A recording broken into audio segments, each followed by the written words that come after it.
The Ash Williams Show, proudly supported by Aprire.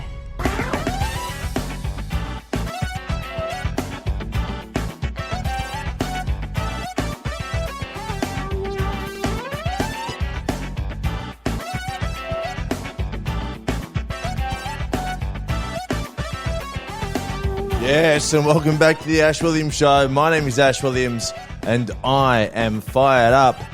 How the fuck are ya? I hope you're well. Oh yeah. Sit back and enjoy the soothing electric guitar from... I haven't thought of anyone. John Foreman. Yeah, John Foreman's got a new show. It's back. It's called The Big Night In. You can watch it on Instagram at 7 p.m. Wednesdays. That is not a joke. Gretel Colleen was on the show last night or Wednesday night. Unfortunately, I missed that. And on the keyboard, I wonder who's on the keyboard. You know what? Got a text here on the hotline 0406 284 954. Hey Ash, I've been feeling the keyboard player could be Sean McAuliffe from the desk of Talking About Your Gen. Also, while I have you, do you think in season 1 of Australian Idol, if Kosuma hadn't withdrawn with a throat infection, she would have beaten Guy Sebastian? Cheers. Now, I mean, I want to call this this episode's Big Question. We're going to start doing a big question at the top of every podcast, and then we're going to try and solve it by the end, or at least solve it in the next episode. I've often pondered Kosuma and where she'd be today, and I think she'd be nowhere is what I've come up with. You know, it was pretty weak to not sing Through. I would have sung Through. At least put a backing tape, do a Britney Spears, do a Milli Vanilli. And if you get caught, say it was a joke. The crowd's going to love it, Kosuma. Matt Wallace, you know, we're 20 years into the future, are we? And Matt Wallace is still hypothesizing about Kosuma. Where's Jeffrey Robertson's TV show Hypotheticals now? Hypothetically, if Kosuma didn't have nodes on her vocal cords, where would she be now? Would she be wearing ridiculous suits and be a judge on The Voice?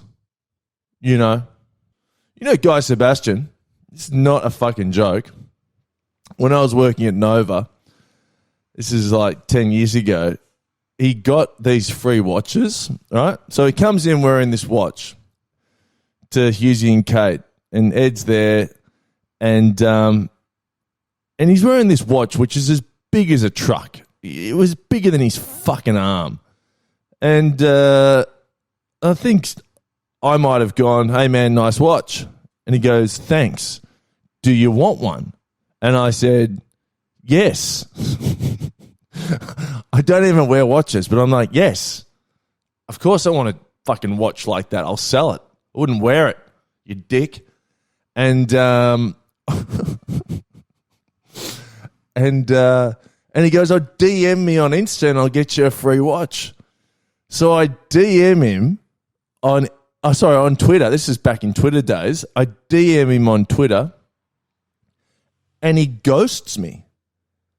Guy Sebastian ghosted me out of a free watch that was as big as a truck. I want to see if I've still got the inbox that I sent him. No, I don't. That'd be funny. Let's get a simultaneous sip, Bruin, in 3, 2, 1. Yeah, get that in you. There's a coffee shop on the way to my office where I record. And talk about location. Their coffee's so bad. God, it's gross. But it's the only coffee shop on the way to the office. They should rename their cafe Location. And Deborah Hutton should be the barista. Welcome to Location, where we're all about location.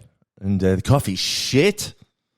You might be able to tell I'm firing up.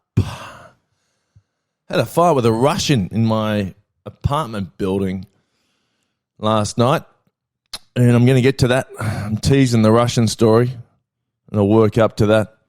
But this episode's going to be pretty lit, so if you're ready to get lit up, put on your fire protective clothing and fire protective masks.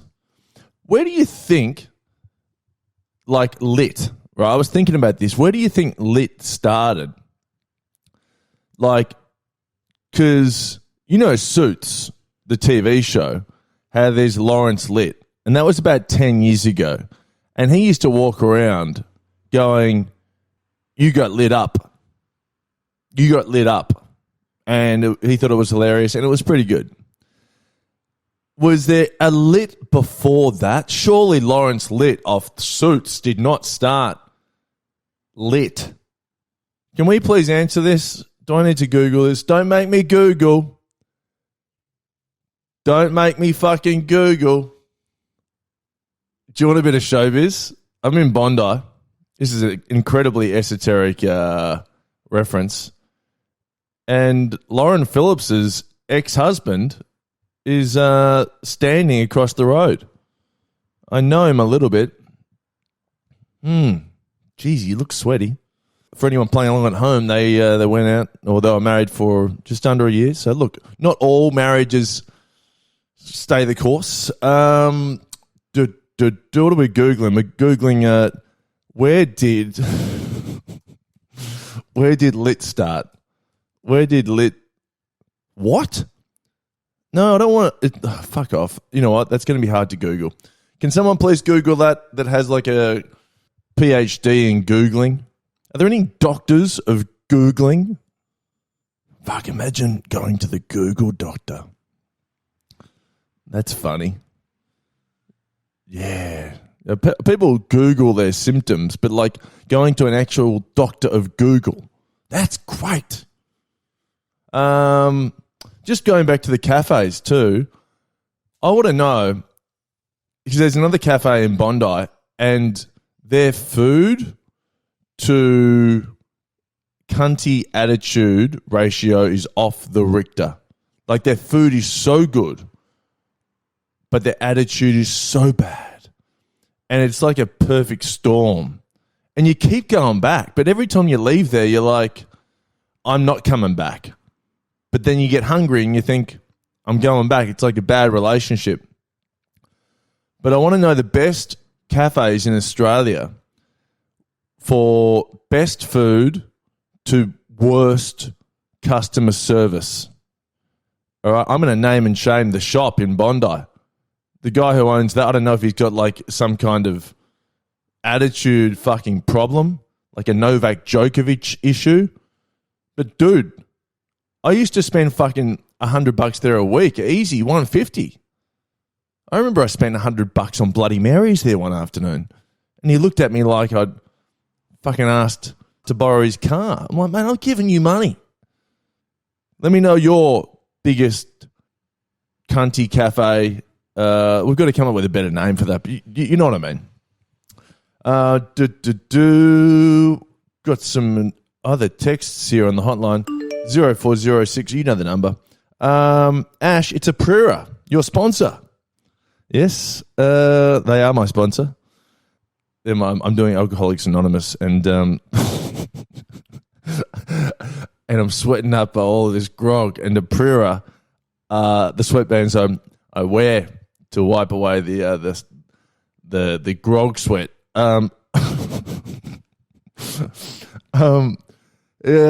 Ash, it's a Prira with two branded questions for the podcast. Number one, what are your thoughts about Novak Djokovic disqualification at the US Open? Yep, that was absolutely warranted, and I thought it was awesome. I thought it was great for tennis. You need that fucking, a bit of showbiz, a bit of theatre. That was a fucking theatre performance from that woman too. Also, why wasn't she looking at like Djokovic? Her reaction speed to that was terrible. Like, terrible. That should be part of the training.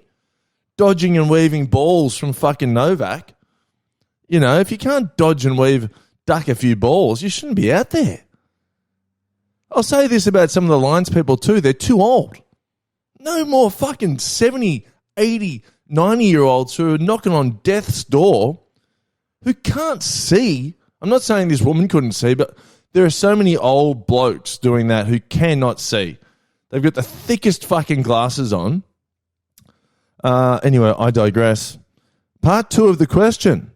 Also, as a side note, what do you think of Nick Kyrgios's tweet? Kyrgios tweeted, swap me for Novak Djokovic's incident, accidentally hitting a ball kid in the throat.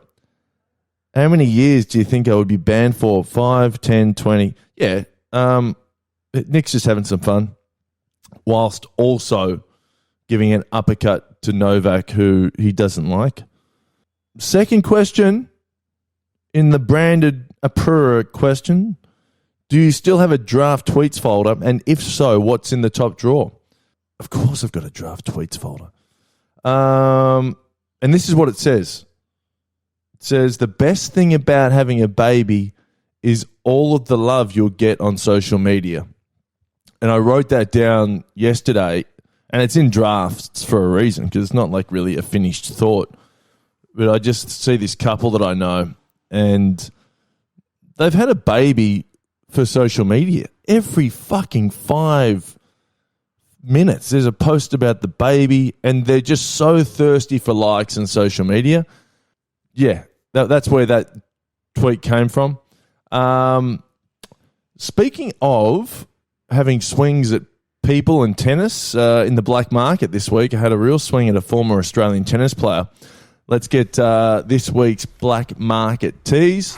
But she should not be commentating singles tennis. I guess I need to crystallize my opinions on their cocks before I see them, and then I can get you a clear answer. But final question from Nathaniel. I'm new to Patreon, but one word comes to mind when I think black market. Content. Sorry, I read that wrong. I thought it was black market ... content, but it's no. One word comes to mind when I think black market content: logies. Of course, if you want to hear those episodes every Tuesday on Patreon, exclusive to Patreon, go to patreon.com/Ash Williams Show. Now, I'm going to tell you a story about the Ikea that I put together.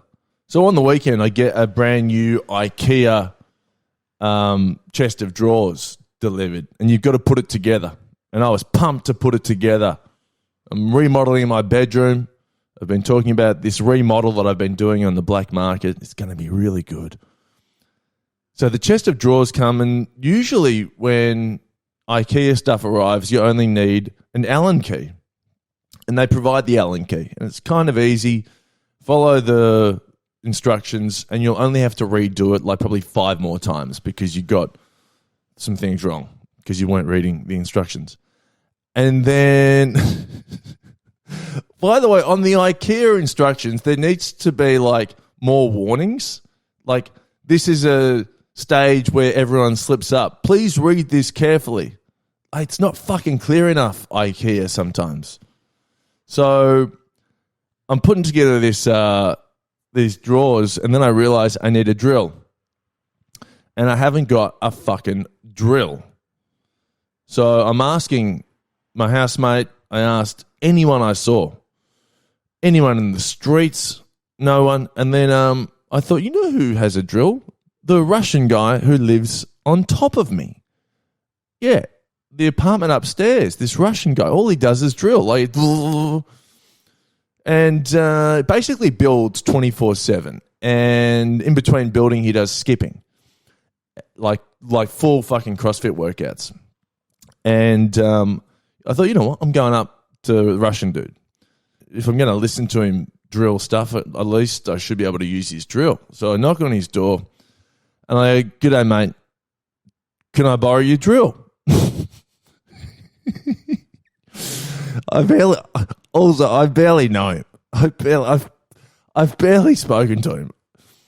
And he goes, sorry? And I go, the drill? Like, as in like, you know, referring to the drill that you always use. Can I borrow it? I've got to put together some stuff downstairs. He goes, drill? Don't have drill. No drill. I go, what? No drill? I don't have drill. Anything else? I go, yeah. So hang on, that's a no to the drill? And then he goes, no drill. I go, okay, mate. And I walked away. So this motherfucker's lying to me. He's lying to me about the drill. I know he has a drill. Okay? And so even I go back downstairs and I hear more drilling. Like, I thought, fuck it, I'm going to let it go. So then that morning, I went to a cafe. And I'm at my cafe that makes beautiful coffee. They're called Tin Pin in Bondi. Go check them out. And I'm talking to this bloke who I've never spoken to, and he usually has a baby with him, right? This guy with blonde hair. And I just came up behind him and said, where's your baby? And he goes, sorry? He's from the UK. Sorry, mate? And I go, where's your baby? Has a dingo got your baby? And he goes, oh, hey, mate, no, the baby's at home. So then I go, and he loved it. He goes, ha, ha, ha. Then he goes, what are you doing today? And I go, well, mate, I'm trying to put together some fucking drawers, but I can't get a drill. And I told him about Russian dude, you know, how he lied to me about the drill. And then the UK bloke goes, come back to my place. I'll give you a drill. And I go, hang on, let's just clarify something. You're married, yeah? Yeah?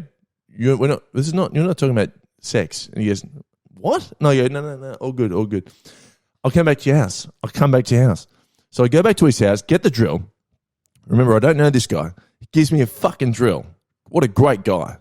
And then I said, mate, do you need my details or anything? And he goes, no, man, just chuck it back in the garage. It's unlocked. I could steal this guy's car. There's a fucking car in there. I saw some other tools. And I'm thinking, this guy's a great guy. So then I go back, I start drilling, put together the fucking drawers, smash it. Smashed it so hard that I did a hammy. My right hammy is tweaked, right?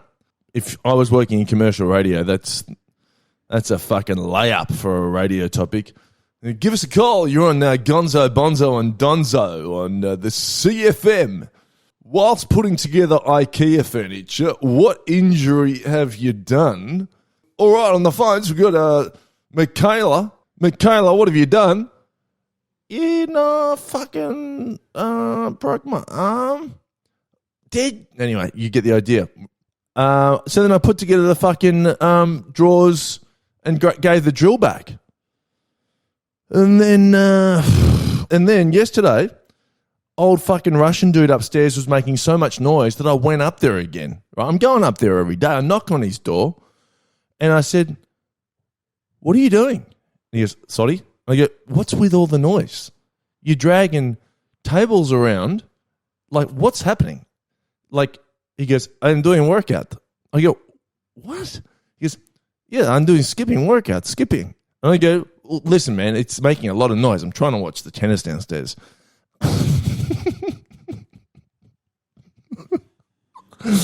and he goes, okay. And then, honestly, the commotion that this guy made, and I fantasized about killing this guy. Like, when you start fantasizing about killing someone, you know you're fired up. And I fantasized about getting his skipping rope and just tying it around his fucking neck. And, God, man, that would feel good. And I reckon I could take him. You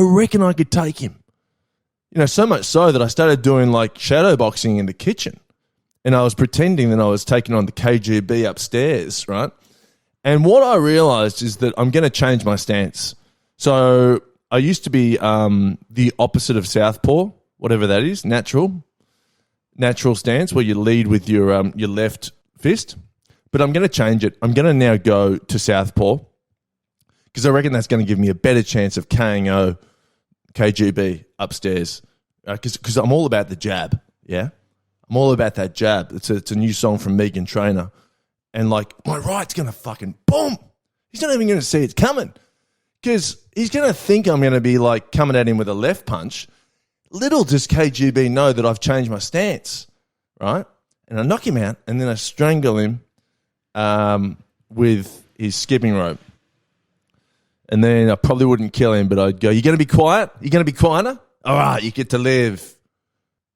Yeah, give me that drill. I got pretty fired up there. That was a fucking workout, wasn't it?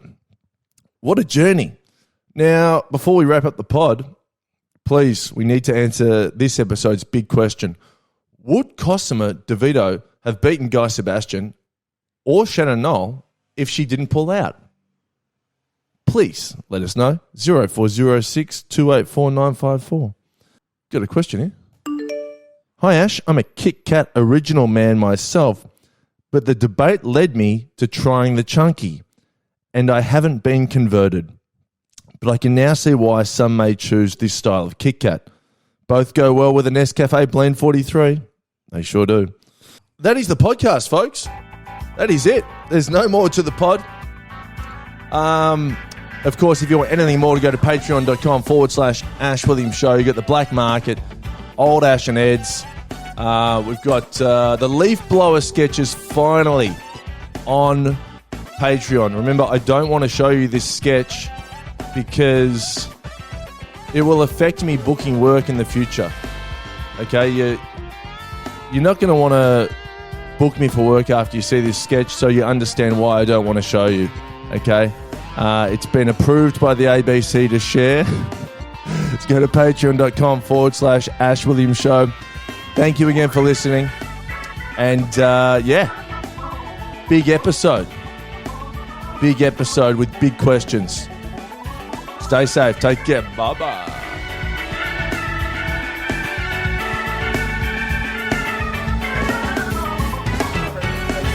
You have been listening to The Ash Williams Show, proudly brought to you by Aprire. Head over to www.aprire.com for all your sporting apparel needs, offering free delivery worldwide and same-day delivery inside the Brisbane metropolitan area.